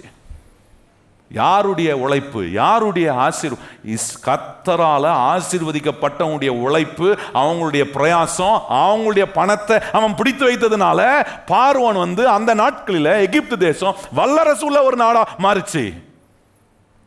கர்த்தர் பார்த்தாரு, ஏன் பிள்ளைகள் ஆசீர்வதிக்கப்பட்ட பிள்ளைகளுக்கு ஆசீர்வாதத்தை கொடுக்காமல ஒடுக்கி வைக்கிற? ஆண்டவர் ஒரு முடிவு பண்ணி, ஆண்டவர் ஒரே நாளில் அவங்களுக்கு வந்து சேர வேண்டியதெல்லாம் கர்த்தர் சேரும்படி கர்த்தர் காரியங்களை செய்தார். எத்தனை பேர் நம்புறீங்க? என்ன ஆசீர்வதிக்கிற தேவன், எனக்கு நிறைய நன்மைகள் வராமல் இருக்கலாம், ஆனால் எனக்கு வர்றதை ஆண்டவர் ஒரே நாளில் கொண்டு வந்து என்கிட்ட கொண்டு வந்து குமிக்க அவர்கிட்ட ஏராளமான திட்டம் இருக்கு. இன்னைக்கு உலகத்தில் வந்து என்ன, மணி டிரான்ஸ்ஃபர் பண்ணுறது நிறைய மோட் ஆஃப் டிரான்சாக்ஷன் வச்சுருக்கிறான். இன்னைக்கு இப்படின்னா என்ன ஆயிடுது, பணம் டிரான்ஸ்ஃபர் ஆயிடுது. அந்த காலத்தில் பணம் டிரான்ஸ்ஃபர் பண்ண ஆயிடுச்சா, போட்டிங்களா, எப்போங்க வரும், இன்னும் வரலையே, 10 முறை கேட்பாங்க. இப்போ அப்படி இல்லை, ஒரே செகண்டில் பணம் டிரான்ஸ்ஃபர் ஆகுது பாருங்க. அதுக்கு IMPS டிரான்ஸ்ஃபர்ன்றாங்க, இப்போ ஜிபே டிரான்ஸ்ஃபர்ன்றாங்க. இப்படின்றதுக்குள்ள அங்கே போய் பணம் ஃப்ராக்ஷன் ஆஃப் செகண்ட்ஸில் பணம் டிரான்ஸ்ஃபர் ஆகுது. நான் சொல்கிறேன், உலகத்திலே இவ்வளோ வேகமான மெத்தடை கண்டுபிடிச்சி வச்சிருப்பானா? கர்த்தர் உங்களை ஆசீர்வதிப்பதுக்காக ஒரு டிரான்ஸ்ஃபர் பண்ணோன்னா எவ்வளோ வேகமாக கர்த்தர் அவர் நமக்கு நன்மை செய்வார்ன்றதை கொஞ்சம் யோசித்து பாருங்க. தேவனால கூடாதது ஒன்றுமே இல்லை. என்ன ஆசீர்வதிக்கிற தேவனால கூடாதது. கையை உயர்த்தி சொல்லுங்க, என்ன ஆசீர்வதிக்கிற தேவனால. ஆண்டவர் சொல்றாரு இங்க, என்ன ஏழைக்கு தயவு செய்யறவன் கர்த்தரை கனப்படுத்துறானா?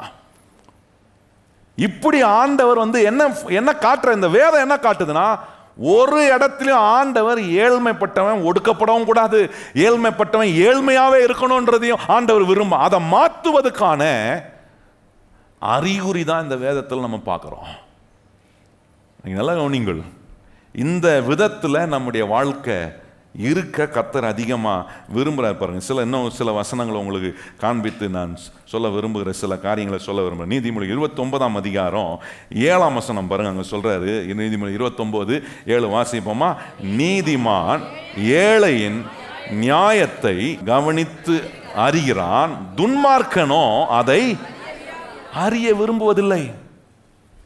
நீதிமானா இருந்தா என்ன செய்யறான்? ஏழையினுடைய காரியத்தை அவன் அறிந்து விசாரிக்க விரும்புறான். பாருங்க, இன்னொரு இடத்துல சொல்றாரு பாருங்க, நீதிமொழிகள் 21ஆம் அதிகாரத்தில் அங்க கவனிச்சீங்கன்னா, நீதிமொழி 21 அங்க பாருங்க 13ஆம் வசனம் வாசிப்போம். 21:13 வாசிப்போம். ஏழையின் கூக்குரலுக்கு தன் செவியை அடைத்துக் கொள்கிறவன் தானும் சத்தமிட்டு கூப்பிடும் போது கேட்கப்பட மாட்டான். நல்லா கவனிச்சு பாருங்க. இதுக்கு இந்த ஏழையினுடைய சத்தத்துக்கு ஒரு மனுஷன் செவி கொடுக்கலனா, அவனுக்கு ஒரு தேவன் வரும்போது கர்த்தர் அவனுடைய சத்தம் கேட்கப்படாதுன்றாரு. அப்ப கவனிச்சு பாருங்க, ஆண்டவர் என்ன விரும்புறாருன்னா, நான் ஒரு ஏழைக்கு உதவி செய்யும் போதோ அல்லது அந்த ஏழைய அந்த ஏழ்மை தன்மையிலிருந்து அவனை வெளியே விடுவிக்கக்கூடிய திராணியை கர்த்தர் எனக்கு கொடுத்து வச்சிருந்தா, அதை நான் செய்யும் போது ஆண்டவர் சொல்றாரு, அவன் கூக்குரல் நீ சத்தம் கொடுக்கணும், உனக்கு ஒரு நன்மை நடக்கணுன்ற நேரத்தில் உனக்கு கேட்கப்படாத ஒரு நேரம் வரும்பா. ஆனால் ஆண்டவர் சொல்றாரு, நீ இதை செய்தா உனக்கு எப்பவுமே கேட்கப்படுகிற ஒரு அனுபவம் உண்டாகுமே. கவனிச்சு பாருங்க, வேதம் தரித்திரமா இருக்கிறதையும் ப்ரமோட் பண்ணல, என்ன தரித்திரனா இருப்பது நல்லதும் சொல்லலை. கர்த்தர் சொல்ற அதுலேருந்து விடுவிக்க, அதுலேருந்து வெளியே வருவது, அதுதான் இதெல்லாம் காட்டுறேன் உங்களுக்கு. 14ஆம் அதிகாரம் பாருங்க, அங்கே இன்னொரு காரியம் சொல்கிறேன். 14ஆம் அதிகாரம் 21ஆம் வசனம். இவ்வளோ வசனங்கள் உங்களுக்கு காண்பித்திருக்கிறேன். இன்னும் போய் கர்த்தருடைய ஆசீர்வாதத்தை நம்பாமல் இருப்பீங்கன்னா, அது இந்த சத்தியம் 100 மடங்கு வேலை செய்ய நான் என இடம் கொடுக்காதவனா மாறிடுறேன். நீதிமொழி 14ஆம் அதிகாரம் 21ஆம் வசனம் வாசிப்போமா? 21ஆம் வசனம். பிறனை அவமதிக்கிறவன் பாவம் செய்கிறான், தரித்திரனுக்கு இறங்குறவனோ பாக்கியம் அடைகிறான். நல்லா கவனிச்சு பாருங்க, தரித்திரனுக்கு இறங்குறவனோ பாக்கியம் அடைகிறான். 22ஆம் வசனம் பாருங்க.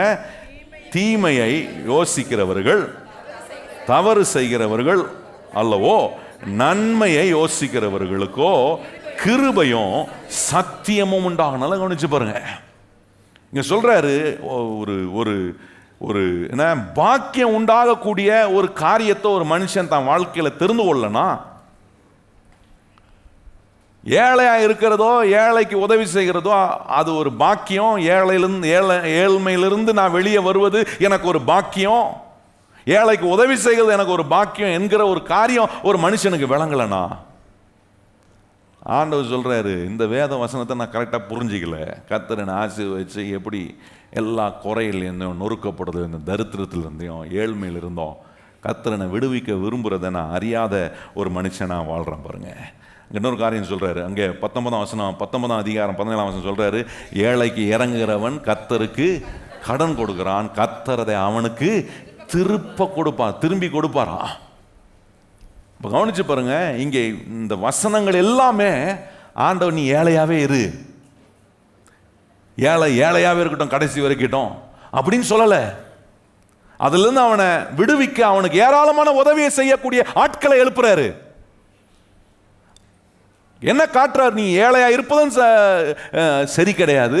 என்ன ஒரு ஏழையா இருக்கிற ஒரு மனுஷன் அவனை உதவி செய்து அவனை விடுவிக்கக்கூடிய வேலையை கர்த்தர் செய்ய. ஏன்னா கர்த்தர் என்ன விரும்புறாருன்னா, நம்ம நொறுக்கப்படுறதும் நம்ம உடைக்கப்படுறதும் நம்ம தரித்திரமா இருப்பதும் நம்ம ஏழ்மையா இருப்பதோ கர்த்தருடைய சித்தமே கிடையாது பாருங்க. இன்னொரு இடத்துல ரொம்ப அருமையாக சொல்கிறார் பாருங்க, 22ஆம் அதிகாரம் பாருங்க.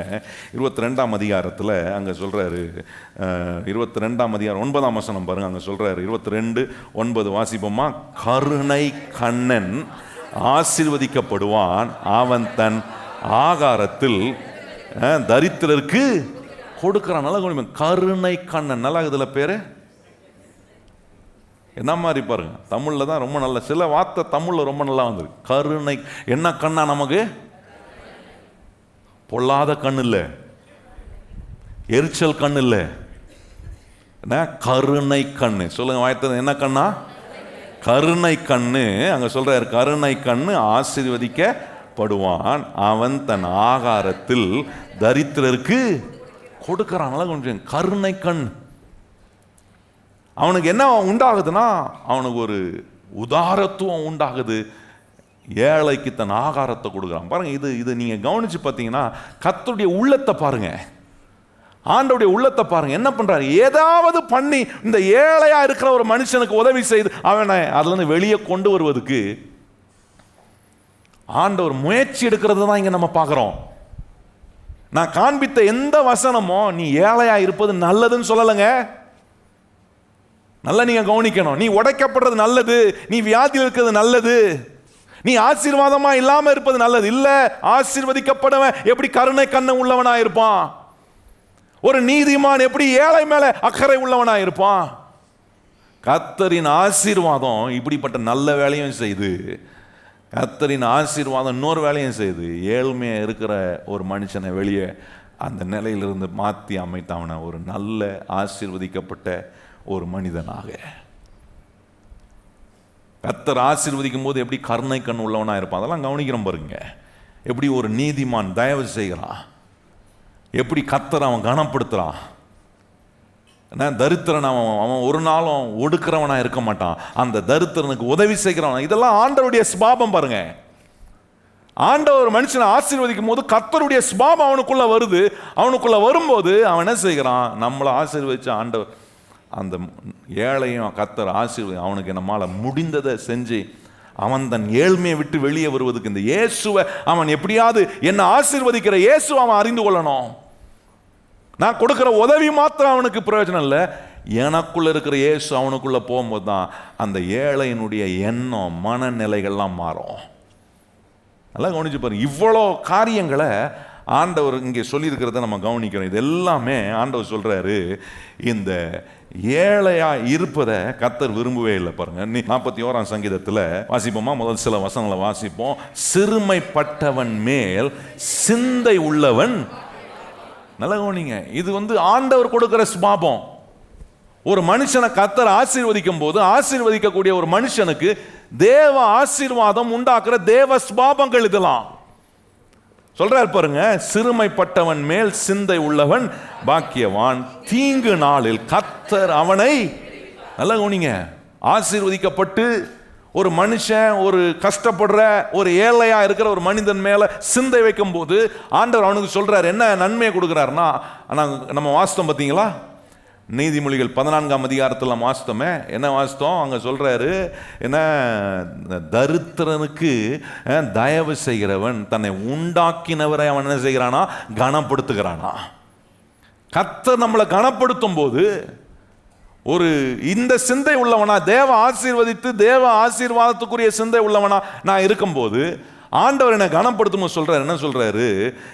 தீங்கு நாளில் கர்த்தர் அவனை விடுவிப்பார். கை வச்சு சொல்லுங்க, என்னென்ன செய்வார்? கர்த்தர் விடுவிக்கிறவரா இருக்கிறார். அடுத்த சொல்றாரு பாருங்க, கர்த்தர் அவனை பாதுகாத்து அவனை உயிரோட வைப்பார், பூமியில் அவன் பாக்கியவானாய் இருப்பான், அவன் சத்துருக்களின் இஷ்டத்துக்கு நீர் அவனை ஒப்புக்கொடுவீர், படுக்கையின் மேல் வியாதியாய் கிடக்கிற அவனை கர்த்தர் தாங்குவார், அவனுடைய வியாதியிலே அவன் படுக்கையை முழுவதையும் மாற்றி போடுவீர். நல்லா கவனித்து பாருங்க, என்ன சொல்றாரு பாருங்க. வியாதியை மாத்துறாராம், அவனை பாதுகாக்கிறாராம், அவனை சத்துருவின் கையில ஒப்பு கொடுப்பது இல்லையா? என்னெல்லாம் ஆசீர்வாதம் கர்த்தர். ஒரு ஏழைய நீங்க உதவி செய்து ஆண்டவர் ஏழைக்கு உதவி செய்ய விரும்ப, ஏன்னா அவன் ஏழையா இருக்க கர்த்தர் விரும்பல. அப்படி ஒரு மனுஷன் கர்த்தருடைய ஆசீர்வாதத்தை பெற்று உதவி செய்யும் போது, அப்படிப்பட்ட காரியங்களை செய்யும்போது ஆண்டவர் அவனை விடுவிக்கிறாரு. நம்ம கவனிக்கிறோம், அவனை விடுவிக்கிறாரு, அவனை பாதுகாக்கிறாரு, அவனை உயிரோட வைக்கிறாரு, ஏன்னா அவனை பாக்கியவானா இருக்கும்படி பண்றாரு. சத்ருவின் இஷ்டத்துக்கு அவனை ஒப்பு கொடுக்கறது இல்லை. அதுக்கப்புறம் சொல்றாரு, அவன் வியாதி படுக்கையை அவர் மாற்றி போடுகிறாராம். இவ்வளவு ஆசீர்வாதம் சொல்லியிருக்காரு பாருங்க. இப்ப இந்த வசனம்லாம் பாருங்க என்ன காட்டுது? நீ வியாதி படுக்கையிலே இருப்ப, நீ சத்துரு கையில மாட்டி அகப்படுவ, நீ உடைக்கப்படுவ, நீ நொறுக்கப்படுவ. இல்லையே, வேத வசனங்கள் நம்ம காட்டுது. கர்த்தர் நம்முடைய ஆசீர்வாதம் நமக்கு உண்டாகும் போது நான் பலருக்கு, பல ஏழையா இருக்கிற மனிதனுக்கு உதவி செய்கிறேன், அவங்கள விடுவிக்கக்கூடிய காரியங்களை செய்கிறேன். கர்த்தர் என்னை கனப்படுத்துகிறாரு. அப்போ ரொம்ப முக்கியமானது, இந்த வேத வசனத்தின்படி கர்த்தர் என்ன ஆசீர்வதிக்கிற ஒரு தேவனாக இருக்கிறார். கையை வச்சு சொல்லுங்க, நான் கர்த்தரால கர்த்தர் ஆசீர்வதித்திருக்கிற கூட்டம். நம்ம கையை வச்சு சொல்லுங்க, நம்ம யாரு, எப்படிப்பட்ட கூட்டம்? நம்மளை பாருங்க. அதை தான் பவுல் இங்கே 1 கொரிந்தியர் 9ஆம் அதிகாரத்தில் கவனிச்சிங்கன்னா அது சொல்றாரு பாருங்க. அதே வசனத்தை 112ஆம் சங்கீதத்துக்கு நம்ம வரணும். இந்த 2 பகுதியும் எடுத்து வச்சுங்க. இந்த 112ஆம் சங்கீதத்தில் சொல்லப்பட்டிருக்கிற அதே வார்த்தையை தான் பவுல் அங்கே சொல்றாரு பாருங்க. 112ஆம் சங்கீதத்தில் நீங்கள் 112ஆம் சங்கீதத்தை எடுத்து வச்சிங்க. அங்கே நம்ம 2 கொரிந்தியர் 9ஆம் அதிகாரம், 2 கொரிந்தியர் 9ஆம் அதிகாரம் 9ஆம் வசனம். 2 கொரிந்தியர் 9ஆம் அதிகாரம் 9ஆம் வசனத்தை நம்ம வாசிக்கணும். 2 கொரிந்தியர் 9ஆம் அதிகாரம் 9ஆம் வசனம் ஃபர்ஸ்ட் வாசிப்போமா? 2 கொரிந்தியர் 9:9 வாசிப்போம். வாரி இறைத்தான், ஏழைகளுக்கு கொடுத்தான், அவனுடைய நீதி என்றென்றைக்கும் நிற்கும் என்று எழுதியிருக்கிறபடி. வாரி இறைத்தான், ஏழை கொடுத்தான், அவன் நீதி என்றென்றைக்கும் இருக்கும் என்று எழுதியிருக்கிறபடி. என்ன எழுதியிருக்கு அவனுக்கு? அங்கே வாசிப்போமா? இதே வசனம் பாருங்க, 9ஆம் வசனத்தில் பாருங்க, அதே வசனம் தான். 112ஆம் சங்கீதம் 9ஆம் வசனம் பாருங்க. வாரி இறைத்தான், ஏழைகளுக்கு கொடுத்தான், அவனுடைய நீதி என்றென்றைக்கும் இருக்கும், அவன் கொம்பு மகிமையாய் உயர்த்தப்படும். நல்லா கவனிச்சு பாருங்க.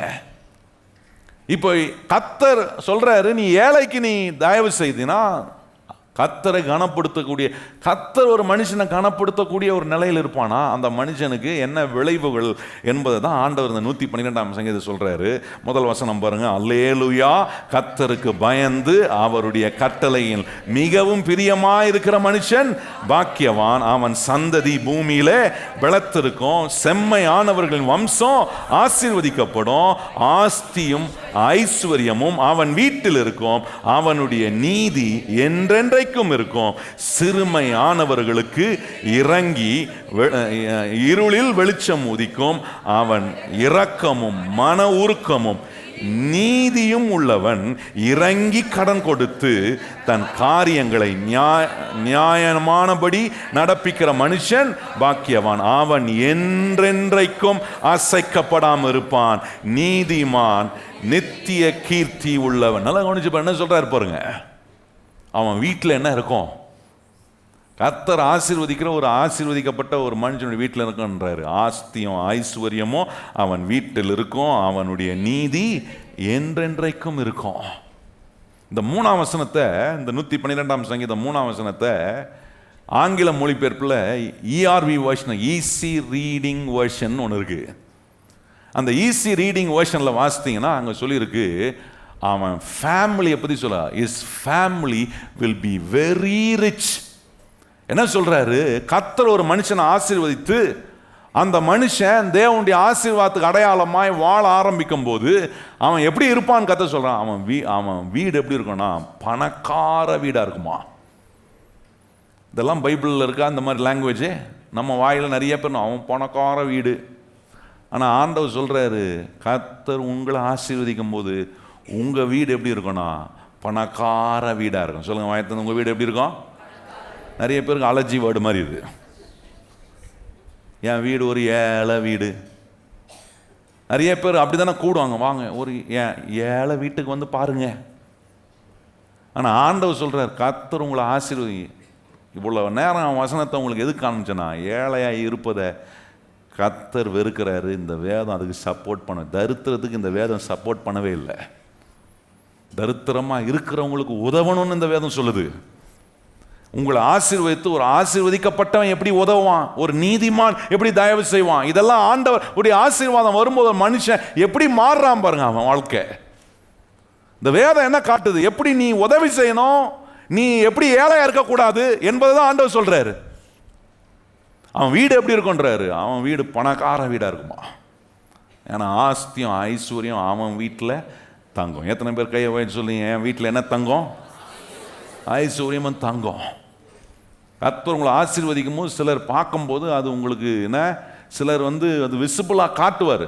ஒன்றும் இல்லாமல் இருந்திருக்கும் வீட்டில், இப்போ திடீர்னு சிலர்லாம் வரும் வீட்டுக்கு. சிலர்லாம் பாருங்கள் எவனா கண்ணு வச்சுருவான் நம்ம வீட்டுக்கு பார்த்து ஏதாவது சொல்லுவான். அதை என்ன பண்ணுவாங்க, ஏன்னா எப்படிங்க வந்துச்சுன்னு கேட்டால் இது கிஃப்ட்டுங்கன்னுவாங்க. வாங்கியிருப்பாங்க இவங்க தான். அவன் யோசிப்பான், இதுக்கு யாருக்கு போய் கிஃப்ட் கொடுப்பா, பார்த்தா கிஃப்ட் மாதிரி தெரியலையே. நீங்கள் சொல்கிறதே அவங்களுக்கு என்ன உண்டாக்கிறது, சந்தேகத்தை உண்டாக்கி, சஸ்பீஷியஸை உண்டாக்கிது பாருங்க. சில நேரம் கேட்குறாங்களா, பதில் இல்லையா, சிரிச்சுக்கிட்டு அமைதியாக இருந்துருங்க. இல்லையா வாயை திறந்து சொல்லுங்க, இது என்னை கர்த்தர் ஆசீர்வதித்ததுனால கிடைத்த நன்மைகள், இது கர்த்தரின் ஆசீர்வாதங்க. என் ஆண்டவர், நான் தேடுகிற ஆண்டவர் என் உழைப்பை ஆசீர்வதிக்கிறார். அவருடைய வார்த்தையை நான் கை கொள்கிறேன், அவரை பின்பற்றேன். அவரை பின்பற்றுகிற என்ன ஒருபோதும் அவர் கைவிடுவதே இல்லை. ஏன்னா வேதம் சொல்லு, கர்த்தரை தேடுகிறவர்களுக்கோ ஒரு நன்மை என்ன செய்யாது.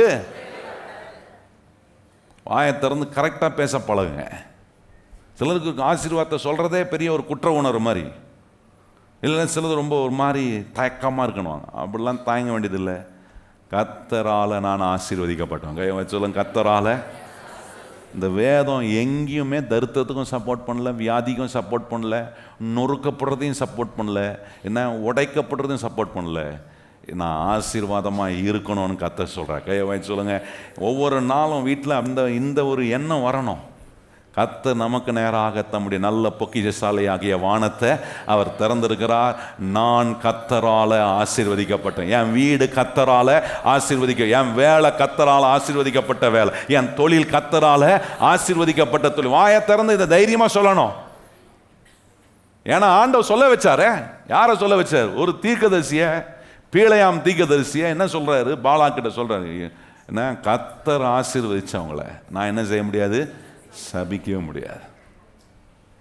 இன்னைக்கு என்ன கர்த்தர் ஆசீர்வதிச்சிருக்கிறாரு, இயேசு கிறிஸ்துவால நான் பரிபூரணமாக ஆசீர்வதிக்கிறேன். சாபெல்லாம் நீங்கி இருக்கு, நான் இயேசுவினுடைய பிள்ளையாக இருக்கிறேன். இயேசுவின் ஆசீர்வாதம் என் மேலே இருக்குது. தரித்திரத்துக்கும் எனக்கும் சம்மந்தம் இல்லை. கை வச்சு, தரித்திரத்துக்கும் எனக்கும் சம்மந்தம் இல்லை, தோல்விக்கும் எனக்கும் சம்மந்தம் இல்லை, நொறுக்கப்படுகிறதுக்கும் எனக்கும் சம்மந்தம் இல்லை, வியாதிக்கும் எனக்கும் சம்மந்தம் இல்லை. இதிலெல்லாம் கர்த்தர் என்னை விடுவிக்கவும், என்னை சுகமாக்கவும், என்னை ஆசீர்வதிக்கவும் என் தேவன் என் கூட இருக்கிறார் என்கிற இந்த உணர்வோடு ஒவ்வொரு நாளும் நீங்கள் வாழ்ந்து பாருங்கள். நான் சொல்கிறேன், உங்களுக்கு நேராக கர்த்தர் தம்முடைய நல்ல பொக்கிஷசாலையாகிய வானத்தை தரேன். இதுக்கு எதிராக எழும்புகிற, இந்த சத்தியத்துக்கு எழும்புகிற, விரோதமாக எழும்புகிற எந்த எண்ணமோ அது பாரம்பரியம். அதை டிஸ்ட்ராய் பண்ணுங்க, அதை உடைங்க. கர்த்தருடைய ஆசீர்வாதத்தில் நாம் பலம் பெற்று அநேகருக்கு ஆசீர்வாதமாக இருக்க கர்த்தர் நம்மை நடத்துவார். எழும்பி நிற்போம், நம்ம ஜெபம் பண்ணலாம். வீட்டுக்கு போய் புருஷனை பார்த்து, மனைவியை பார்த்து, பிள்ளைகளை பார்த்து என்ன சொல்லணும், கர்த்தர் நம்மளை ஆசீர்வதிச்சிருக்கிறார். சொல்லுங்க, நம்ம கர்த்தரால. நல்லா சத்தமாக சொல்லுங்க, வாய்த்த நம்மளாம் யாரு? பரிதாபப்பட்ட கிறிஸ்தவங்க, ஏழை கிறிஸ்தவங்க வந்துக்கிறேன்.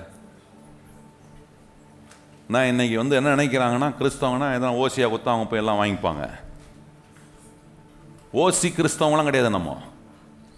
நம்ம கொஞ்சம் ஒஸ்தியான கிறிஸ்தவங்க. கையை வச்சு நம்ம எப்படிப்பட்ட கிறிஸ்தவங்க சொல்கிறதுக்கே நல்லா இருக்குது பார்த்தீங்களா. நான் ஏழை கிறிஸ்தவன், ஓசி கிறிஸ்தவனா, அது கேட்கறது நல்லாவா இருக்குது? கொஞ்சம் எண்ணங்கள் மாறணும். திறக்கப்பட்ட தேவனுடைய திறந்த வானத்தின் ஆசீர்வாதத்துக்குள்ள வரும்போது, வாழும்போது தெரியும், நான் கர்த்தரால் ஆசீர்வதிக்கப்படும். கையை உயர்த்தி எல்லாரும் சொல்லுங்கள், நான் கர்த்தரால். போய் வீட்டில் மனைவியை பார்த்து சொல்லணும், புருஷன்மார்களாம், நீ கர்த்தரால் ஆசீர்வதிக்கப்பட்ட ஒரு மனைவி. நீங்கள் புருஷனை பார்த்து சொல்லணும், மனைவி மாறலாம். இன்றைக்கி போய் வீட்டில் இந்த ஒரு ஹோம் ஒர்க்கை செய்யணும். என்ன ஹோம் ஒர்க்கு? இன்றைக்கி உங்கள் ஹெட் மாஸ்டர் சொல்லி அனுப்பிச்சிக்கிறேன். இந்த ஹோம் ஒர்க்கை போய் வீட்டில் செய்யுங்க. தினந்தோறும் எழுமணும்னு சொல்லுங்க. கர்த்தர் நம்மளை ஆசீர்வதிச்சிருக்க, ஒருத்தர் நம்மளை சபிக்கவே. இயேசுவின் ஆசீர்வாதம் நம்ம மேலே இருக்கு. தரித்திர எண்ணங்கள், இந்த சத்தியத்துக்கு எதிராக எழும்புகிற எண்ணங்கள், இதெல்லாம் உடைங்க.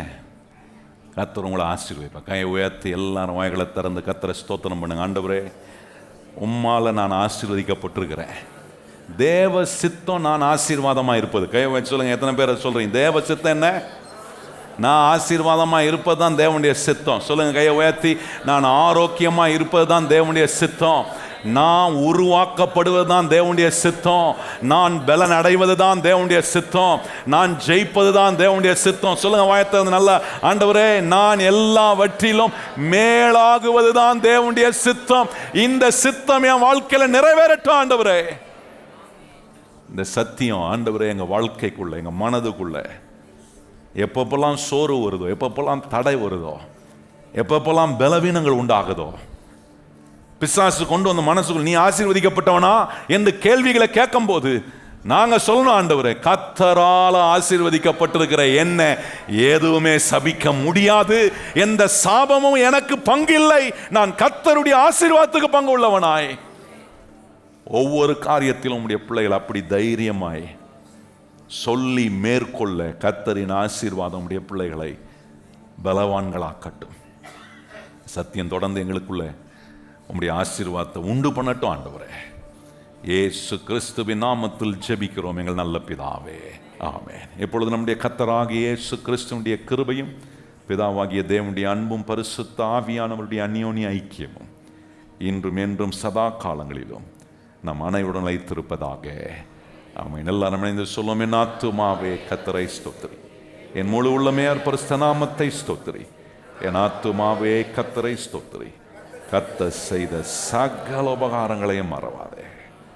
ஆமென்.